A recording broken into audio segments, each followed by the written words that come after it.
Hello friend, देखिए दोस्तों, आज एक बॉक्स आया है हमारे पास में GX का 2.7 वाला।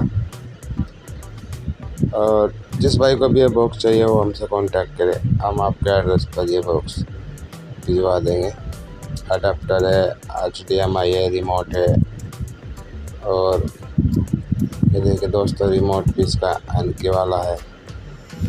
और ये न्यू बॉक्स है 2.7 वाला।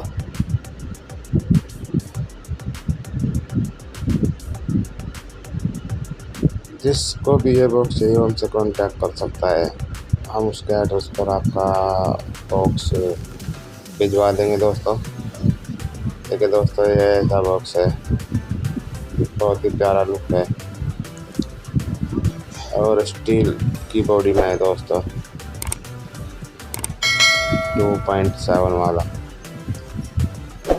और प्लीज़ हमारे चैनल को भी सब्सक्राइब करें।